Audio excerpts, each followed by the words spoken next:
Brigade 2506 or Brigada Asalto 2506, aka the Blindado Brigade, among its members, was a CIA-sponsored paramilitary group of Cuban exiles formed in 1960 after Castro seized power following the Cuban Revolution. The brigade was to attempt a military overthrow of the Cuban government headed by Fidel Castro. In May 1960, the CIA began to recruit anti-Castro Cuban exiles in the Miami area. For most recruits, infantry training was carried out at a CIA-run base codenamed JM Tracks near Retajuelo in Sierra Madre on the Pacific coast of Guatemala. In November 1960, with Gregorio Aguilar Mateo spearheading training with 430 men, the leaders were chosen and the group was named Brigade 2506, using the membership number of Carlos Carlisle Rafael Santana Esteveres, who had died in training accident in September of 1960. Commanders and leaders of the brigade were Manuel Francisco Artime Buesa, the political leader, Jose Alfredo Perez San Roman, the military commander, Ernesto Andres Olivia Gonzalez, the military second-in-command, Manuel Villanania Martinez, the commander of the Air Force, Ramon J. Ferrer Mena, the chief of staff, Enrique Ruiz Williams, Higino Nino Diaz, Francisco Perez Castro Brillo, Infantry Battalion Commander, Alejandro del Valle Martí, 1st Paratroop Battalion Commander, Hugo Cerrillo Rios, 2nd Infantry Battalion Commander, Nueyo Montero Diaz, 3rd Battalion Commander, Valentin Barraco Puente Pipo, 4th Armored Battalion Commander, Ricardo Montero Duque, 5th Infantry Battalion Commander, Francisco Montiel Marciero Rivera, 6th Infantry Battalion Commander, Roberto Perez San Roman, Heavy Gun Battalion Commander.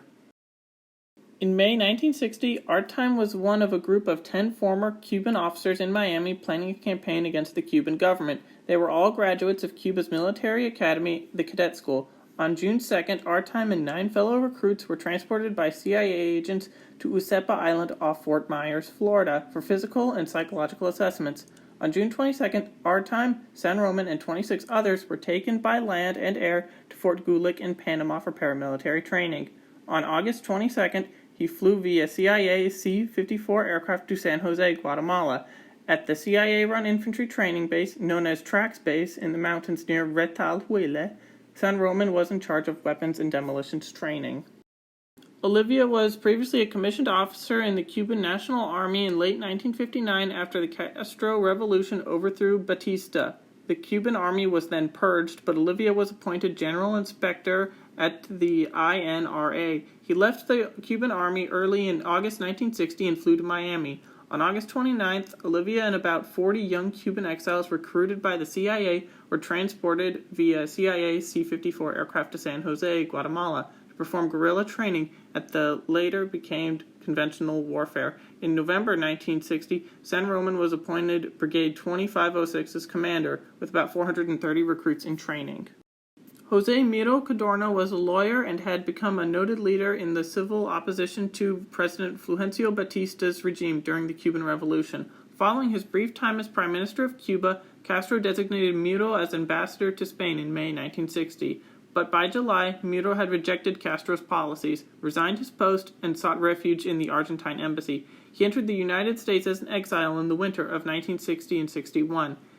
In the U.S., Miro became the head of the exile group Cuban Revolutionary Council, which became a principal exile community working with the Kennedy administration on preparations for the Bay of Pigs invasion of 1961. It was decided that Miro would become the provisional president of Cuba, depending on the success of the invasion and after the exiles had gained a piece of Cuban soil. As the deadline for the proposed invasion neared, Miro became increasingly frustrated with the CIA and lack of communication between different factions, and was convinced that U.S. forces would support the Cuban exile invasion, even telling other groups that 10,000 U.S. troops were on hand to assist, even though they were not. On April 17, 1961, Artime went ashore with Brigade 2506, the assault brigade of Cuban exiles, at Playa Larga in the Bay of Pigs invasion. The invasion itself was a complete disaster, details which would have to be in another video. About 1,334 men traveled on a seaborne force from Guatemala to Cuba, of which about 1,297 actually landed in Cuba, plus an additional 177 airborne paratroops.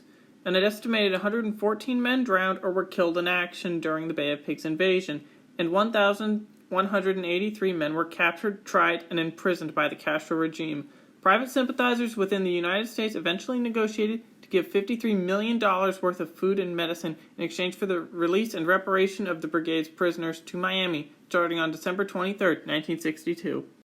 After the brigade had ceased fighting on April 19, 1961, Artime and others scattered into the woods and swamps near Playa Giron. On May 2nd, he was captured by Cuban forces near the Covadonga sugar mill with 21 other members of the brigade.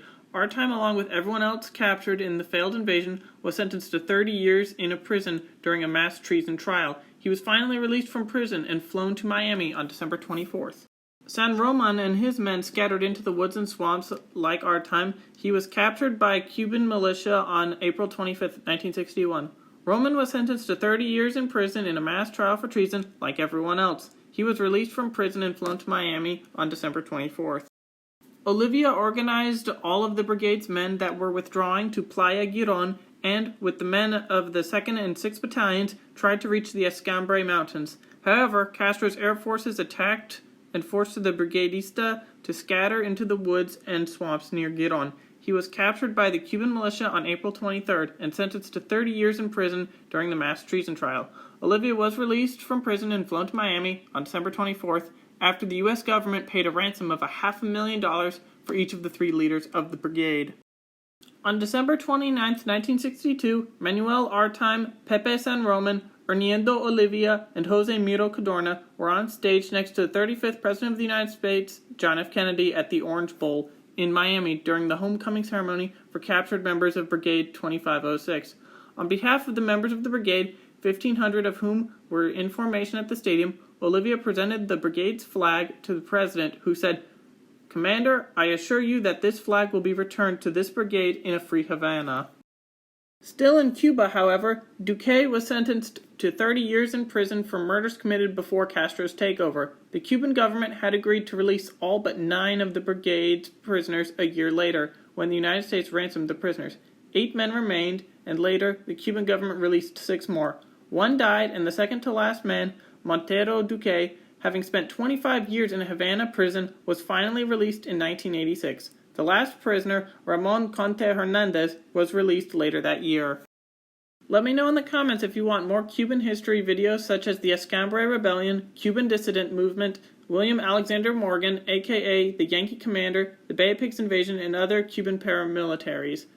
Did you know about the men of Brigade 2506 before this video? Is there any information that I left out? Let me know in the comments below, and thank you for watching.